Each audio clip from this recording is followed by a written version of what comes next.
Hi friends, అందరికీ నమస్కారం. అంజలి కథలకి స్వాగతం. ఈరోజు చందమామ కథ పేరు కళ్యాణి కళ్యాణం. ఈ కథను రచించిన వారు మాచిరాజు కామేశ్వరరావు గారు. తను అద్దెకుంటున్న ఇంటి యజమానురాలు కామాక్షమ్మ కొడుకు ఆనందుడికి ఎక్కడో పెళ్లి సంబంధం చూసిందని తెలిసినప్పటి నుంచి అనసూయకి మనసులో లేదు. ఆ పెళ్లి ముహూర్తము ఈరోజు రానే వచ్చింది. బయట పెళ్లి పందిట్లో బాజా భజంత్రీల మోత, పిల్లల కేకలు. ఇవన్నీ వింటుంటే అసలే దిగులుతో ఉన్న అనసూయకి తలనొప్పి ప్రారంభమైంది. ఆమె మంచం మీద పడుకొని కామాక్షమ్మ ద్రోహ బుద్ధి గురించి మదన పడుతూ ఉండగా విసురుగా తలుపు తోసుకొని లోపలికి వచ్చిన ఆమె కూతురు కళ్యాణి, ఇంకా ఇక్కడ ఇలా పడుకొని ఉన్నావా? ముహూర్తం వేళైంది, వెంటనే బయలుదేరు అన్నది. నాకు ఒంట్లో బాలేదు, రాలేను అన్నది అనసూయ ముభావంగా. కళ్యాణి ఒక క్షణం పాటు తల్లి ముఖం కేసి పరీక్షగా చూసి మారు మాట్లాడకుండా బయటికి వెళ్ళిపోయింది. ఈ తల్లి కూతుళ్ళు 2 ఏళ్ల క్రితము ఆ ఇంట్లో అద్దెకు చేరారు. అప్పట్లో ఇంటావిడ కామాక్షమ్మ కొడుకు ఆనందుడు ఏ ఉద్యోగమూ లేక అల్లరి చిల్లరగా తిరుగుతూ ఉండేవాడు. కొడుకు జీవితంలో ఎప్పటికీ స్థిరపడతాడో అని కామాక్షమ్మ బాధపడుతూ ఉండేది. వీడి చేత ఏ వ్యాపారమైనా మొదలు పెట్టిద్దామంటే పెట్టుబడికి డబ్బు లేదు అంటూ కామాక్షమ్మ తన కష్టాలు అనసూయకు చెప్పుకునేది. అనసూయకు భర్త పోయే నాటికి ఉన్న 50,000లో 20,000 ఖర్చయిపోయినా మిగతా 30,000 కూతురు కళ్యాణి పెళ్లికని భద్రంగా దాచి ఉంచింది. ఇప్పుడు అక్కడ ఇక్కడ సంగీత పాఠాలు చెబుతూ ఊరగాయలు అప్పడాలు చేసి దుకాణాల వాళ్ళకు అమ్ముతూ గుట్టుగా సంసారం నెట్టుకుని వస్తున్నది. ఒకనాడు ఆమె కామాక్షమ్మతో, మేము అద్దెవాళ్ళమైన కుటుంబంలో ఒకరుగా చూస్తున్నారు. మీ అబ్బాయిని ఏదైనా వ్యాపారం మొదలు పెట్టమనండి. మరొక 2 ఏళ్ల దాకా కళ్యాణికి పెళ్లి చేసే ఆలోచన లేదు నాకు అంటూ 30,000 కామాక్షమ్మ చేతిలో పెట్టింది. కామాక్షమ్మ కళ్ళల్లో నీళ్లు తిరిగాయి. ఆమె అనసూయ చేతులు పట్టుకొని, నీది దొడ్డ మనసు అనసూయ, ఈ డబ్బు తిరిగి నీకు ఇచ్చేది లేదు. 2 ఏళ్ల తర్వాత కళ్యాణి కోడలుగా మా ఇంట్లో అడుగు పెడుతుంది అన్నది.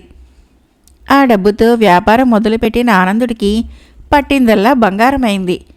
2 ఏళ్లలో దాదాపు 2 లక్షల పైచిలకు ఆర్జించాడు. అనసూయ ఇక కామాక్షమ్మ దగ్గర కూతురి పెళ్లి ప్రస్తావన తీసుకొద్దామనుకుంటూ ఉండగా 2 వారాల క్రితము ఆమె 35,000 తెచ్చి అనసూయకిస్తూ, సరిగ్గా లెక్క పెట్టుకో అనసూయ, నీ బాకీ వడ్డీతో సహా తీర్చేశాను అన్నది. అనసూయ తెల్లబోయి, అదేమిటి, దీన్ని కట్నం డబ్బుగా భావించి కళ్యాణిని మీ ఇంటి కోడలుగా చేసుకుంటానన్నారు.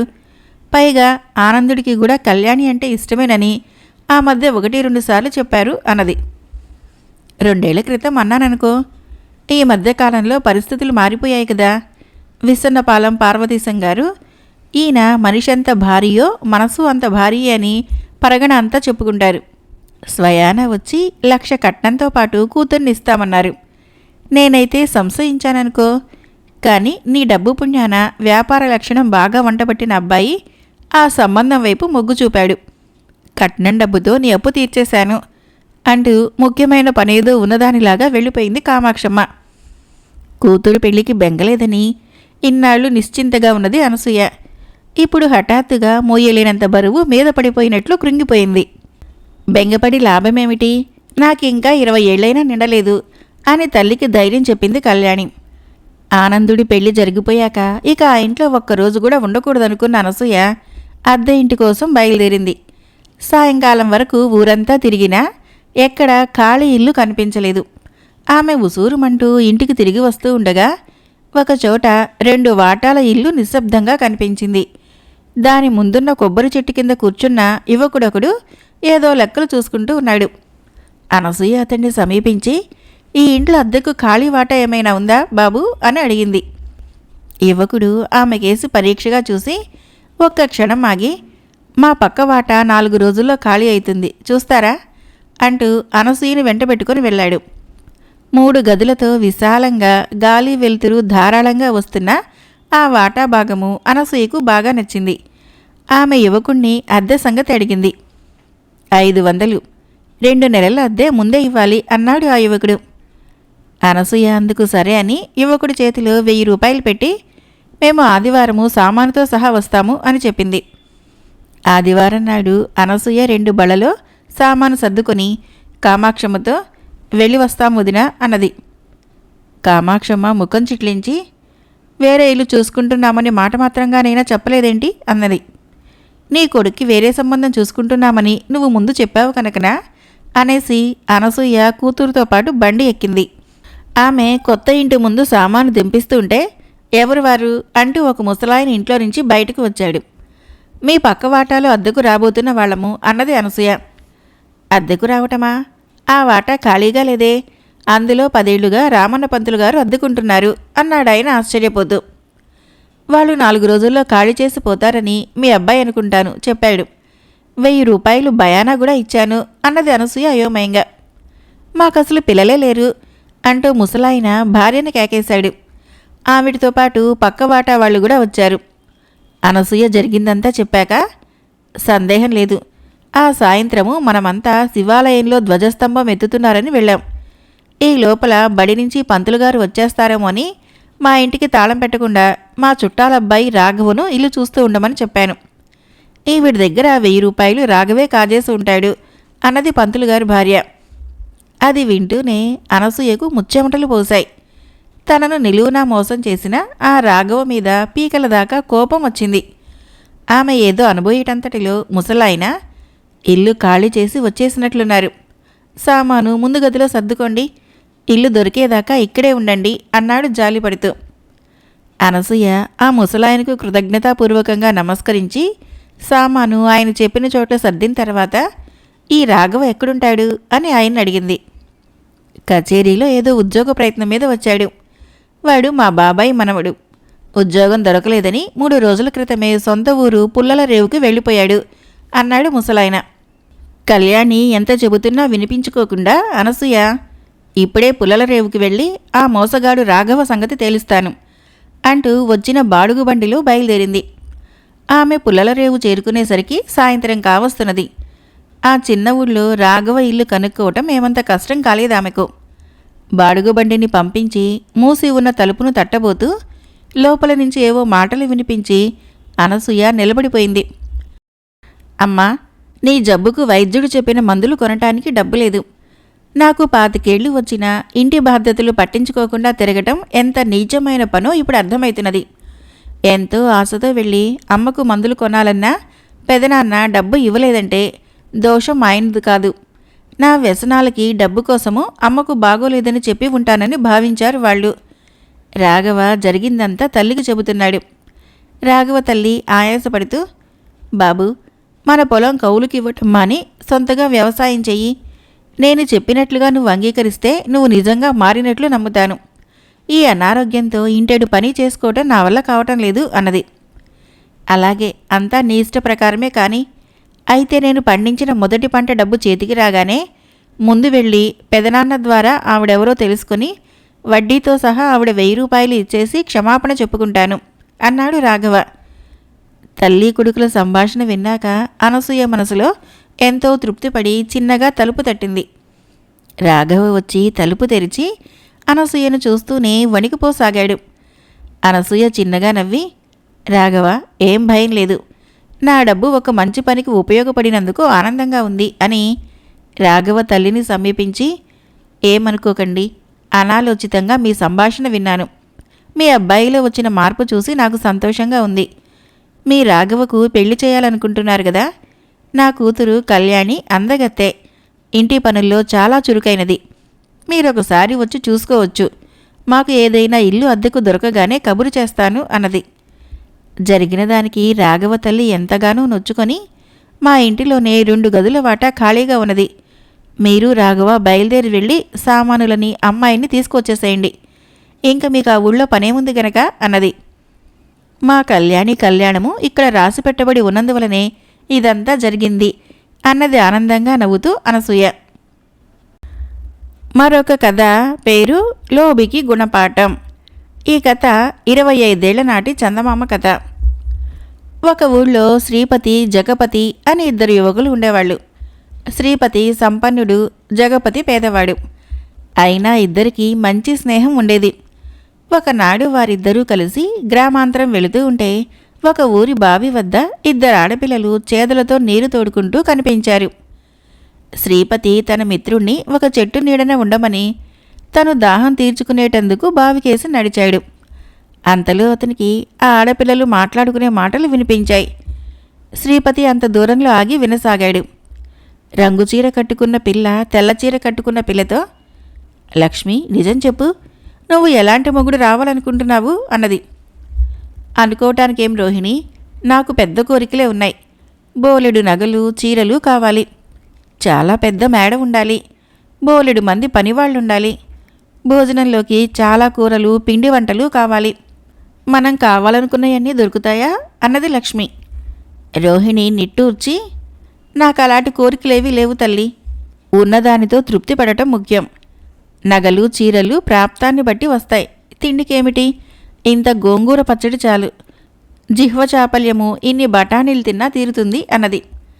ఈ మాటలు విన్న శ్రీపతికి ఒక ఆలోచన వచ్చింది. ఆ ఇద్దరు పిల్లలు పెళ్లి కావలసిన వాళ్లే. రోహిణి వంటి భార్య తనకు వస్తే దుబారా ఖర్చు ఉండదు. లక్ష్మి వంటి భార్య వస్తే పేదవాడైన జగపతి ఎలా తట్టుకుంటాడో చూడాలన్న దుర్బుద్ధితో కూడిన కుతూహలం కూడా శ్రీపతికి కలిగింది. అందుచేత అతను జగపతి దగ్గరికి వచ్చి, బావి దగ్గర పిల్లలిద్దరికీ పెళ్లి కాలేదులా ఉంది. మనం కూడా పెళ్లి చేసుకుందాం అనుకుంటున్నాం కదా. రంగు చీర కట్టుకున్న పిల్లను నేను చేసుకుంటాను. తెల్ల చీర కట్టుకున్న పిల్లను నువ్వు చేసుకో, సరేనా అన్నాడు. జగపతి సరేనన్నాడు. స్నేహితులిద్దరూ ఆ పిల్లల వెనకగా ఊళ్ళోకి వెళ్ళి పెళ్లి ప్రయత్నాలు చేశారు. ప్రయత్నాలు ఫలించాయి. పెద్ద కోరికలు గల లక్ష్మి జగపతిని పెళ్లాడి అతని పూరికొంపలోకి అడుగుపెట్టింది. ఏ పెద్ద కోరిక లేని రోహిణి శ్రీపతిని పెళ్లాడి అతని పెద్ద మేడలో సంతోషంగా అడుగుపెట్టింది. రోహిణి శ్రీపతి ఇంట అడుగు పెడుతూనే ఇల్లంతా కలిగి చూసి, ఇంత ఇంట్లో ఒక్క నౌకరు కనిపించడేంటి అన్నది. శ్రీపతి తేలికగా నవ్వేసి, నౌకరెందుకు, జీతం దండగా, మనం పనులు మనమే చూసుకుంటే పోలేదా? అది వరకు ఒక నౌకరు ఉండేవాడు, మాన్పించేశాను. ఇప్పుడు నువ్వున్నావుగా, ఇద్దరము చెరొక పని చూసుకుందాము అన్నాడు. రోహిణి వంటకు ఉపక్రమిస్తూ, ఏం కూరలు వండమంటారు, పిండి వంటలు ఏం చేయమంటారు అని భర్తతో అడిగింది. కూరలంటావేంటి, అన్నంలోకి కాస్త గోంగూర పచ్చడి చాలదు. పిండి వంటలు దేనికి, కాసిని బఠానీలు పట్టుకొస్తా, వాటితో నోటి ఊబులాటం తీరుతుంది అన్నాడు శ్రీపతి. ఆ రాత్రి రోహిణి తన భర్తతో, మనకి ఇంత సిరి సంపదలు ఉన్నాయి కదా, నాకు మంచి చీరలు నగలు తెచ్చిపెట్టండి అన్నది. దానికి శ్రీపతి, ఇదిగో నువ్వు ఇలా అడగకూడదు. సిరి ఉన్నంత మాత్రాన దండుగా ఖర్చులు చేయకూడదు. చీరలు నగలు దేనికి, తృప్తి ఉండాలి అన్నాడు. వట్టి లోభి అని రోహిణి తన భర్తను తిట్టుకున్నది. మర్నాడు శ్రీపతి నిద్ర లేచేసరికి ఇంట్లో 4 మనుషులు పనుల మీద తిరుగుతూ కనిపించారు. ఎవరు మీరు, ఇక్కడేం చేస్తున్నారు అని అతను వాళ్ళని అడిగాడు. పని మనుషులం బాబయ్య, అమ్మగారు ఇవాల్టి నుంచి మమ్మల్ని పనిలోకి రమ్మన్నారు అన్నారు వాళ్ళు దండాలు పెట్టి ఎంతో వినయంగా. ఏమిటి, ఏకంగా 4 పోండి, మిమ్మల్ని నేనెక్కడ భరిస్తాను అని శ్రీపతి అరిచాడు. అంతలో రోహిణి వచ్చి భర్తతో శాంతంగా, మీరు ఊరుకోండి, ఈ 4 ఏమిటి, 40 మంది నౌకర్లను భరించే శక్తి ఉన్నది మనకి అని నౌకర్లతో, ఇక్కడెందుకు, వెళ్ళి మీ పనులు మీరు చూసుకోండి అని పంపించేసింది. శ్రీపతి భోజనానికి కూర్చోగానే వంటవాడి వచ్చి 4 కూరలు పిండి వంటలు వడ్డించాడు. నా కొంప గుల్లయితున్నది అని శ్రీపతి అరిచాడు. ఇష్, ఊరుకోండి, పనివాళ్ళు నవ్విపోతారు. మనం ఇంత తిని ఇతరులకు ఇంత పెట్టగలం, ఎందుకు బాధపడతారు అన్నది రోహిణి. మరో 4 రోజులు గడిచాక రోహిణి రకరకాల బట్టలు నగలు కొని తెచ్చి తన భర్తకు చూపించింది. వాటిని చూసి శ్రీపతి, బాబోయ్, నేను బికార్నైపోయాను అంటూ బావురమని ఏడిచాడు. రోహిణి అతడి కళ్ళు తుడుస్తూ, ఏడవకండి, ఊరుకోండి అని ఓదార్చింది. ఏడవక ఏం చేయమంటావు, ఆనాడు బావి దగ్గర నీ మాటలు విని మోసపోయాను, ఒట్టి అబద్ధాలు కోరివి అన్నాడు శ్రీపతి. రోహిణి ఆశ్చర్యపడుతూనే, అదా సంగతి, ఆ రోజు మాటలు విని నన్ను చేసుకున్నారన్నమాట. అయినా నేను అబద్ధాల కోరిని కాదు, మనకు గతి లేకపోతే సరిపెట్టుకునేదాన్నే. ఇప్పుడు అలా కాదు కదా, కావలసినంత ఉన్నది అన్నది. తన సంగతే ఇలాగుంటే లక్ష్మిని పెళ్లాడిన జగపతి ఎలా బాధపడుతున్నాడో అనుకున్నాడు శ్రీపతి. అతను జగపతి ఇంటికి వెళ్ళాడు. అతను వెళ్ళేసరికి జగపతి లక్ష్మి భోజనం చేస్తున్నారు. శ్రీపతిని చూసి జగపతి, రారా అంటూ ఆహ్వానించాడు. శ్రీపతి ఆ దంపతులకెదురుగా చితికిలపడి, అంతులేని గొంతెమ్మ కోరికలు గల లక్ష్మితో ఈ జగపతి ఎలా వేగుతున్నాడో అని తనలో తాను అనుకున్నాడు. కానీ జగపతి మొహం చూస్తే అతను భార్యతో యాతన పడుతున్న లక్షణాలేమీ కనిపించలేదు. అతను మంచి ఉత్సాహంతో ఉన్నట్లు కనిపిస్తున్నాడు. వాళ్ళు ఉత్త గోంగూర పచ్చడి మెతుకులే తింటున్నారు. లక్ష్మి ముఖంలో అసంతృప్తి లేదు. కావటానికి పూరిలే అయినా చాలా శుభ్రంగా ఉన్నది. జగపతి భోజనం ముగించి వచ్చి శ్రీపతి పక్కన కూర్చుంటూ, నిన్ను కలుసుకుందామంటే తీరటమే లేదు. ఎలా ఉన్నది నీ కొత్త సంసారము అన్నాడు. నా సంసారానికేంలే, అయినా నీకంత తీరిక లేకపోవటానికి ఏంటి కారణం అని శ్రీపతి అడిగాడు. అటు చూడు, పెరడంతా చదును చేసి శుభ్రం చేసి మొక్కలు నాటాం. అవి కాపుకు వచ్చాయంటే మాకు బోలెడు ఆదాయం అన్నాడు జగపతి. అలాగా, అయితే నీ భార్య కూడా నీతో పాటు శ్రమ పడుతున్నదా? నగలు చీరలు కావాలని నిన్ను వేధించడం లేదా అని అడిగాడు శ్రీపతి. అదేమీ లేదే అన్నాడు జగపతి. అయితే ఆనాడు బావి దగ్గర జరిగిన సంభాషణ తారుమారైందన్నమాట అన్నాడు శ్రీపతి. తారుమారు ఏమీ కాలేదు అన్నగారు. ఆనాడు నాకు కోరికలన్నీ ఉన్నమాట నిజమే. కానీ ఇప్పుడు వాస్తవ పరిస్థితిని అర్థం చేసుకుని దానికి తగ్గట్లు ఉన్నదానితో తృప్తి పడటం నేర్చుకున్నాను అన్నది లక్ష్మి. శ్రీపతి గుణపాఠం నేర్చుకున్నాడు. సంపద కోరికలను వృద్ధి చేస్తుంది, పేదరికము వాటిని అదుపులో ఉంచుతుంది. మరొక కథ పేరు అచ్చి వచ్చిన వేళాకోళం. ఈ కథను రచించిన వారు శ్రీరామ కమల్ గారు. చంద్రపురంలో సీతయ్య కుటుంబము అతిథి మర్యాదలకు పెట్టింది పేరు. ఒకసారి వికారుడు అనే దూరపు బంధువు వాళ్ళింటికి వచ్చాడు. ఆయనకు పిల్లల్ని ఏడిపించటం మహా సరదా. సీతయ్య మనముడు రామానికి 10 ఏళ్లుంటాయి. వాడికి చిత్రలేఖనం అంటే చాలా ఇష్టం. రోజు ఏదో ఒక బొమ్మలు గీస్తూ ఉంటాడు. వికారుడు చుట్టపు చూపుగా వచ్చాడు గదా అని రామము కష్టపడి గుర్రం బొమ్మ గీసి ఆయనకు చూపించాడు. ఆయన తన బొమ్మను పొగుడుతాడని రామం ఆశించాడు. కానీ వికారుడు దానిని చూసి వెంటనే గాడిద అంటూ ఫక్కున నవ్వాడు. అప్పుడే అక్కడికి వచ్చిన పక్కింటి కుర్రవాళ్ళు వికారుడు మాటకి పకపక నవ్వారు. రామానికి చాలా అవమానమైంది. అప్పుడు వికారుడు రామంతో, నువ్వు బొమ్మలు బాగా గీస్తావు, ఇది గాడిద అంటే అచ్చం గాడిదలా ఉంది. అంటే నువ్వేం చేయాలి? గాడిద బొమ్మ గీయాలంటే గుర్రం బొమ్మ గీయాలనుకోవాలి. అర్థమైందా అన్నాడు. మళ్ళీ పిల్లలు గొల్లుమని నవ్వారు. అప్పుడు వికారుడు ఇంకా రెచ్చిపోయి, ఇక మీదట నువ్వే బొమ్మ గీసినా నాకు చూపుతూ ఉండు.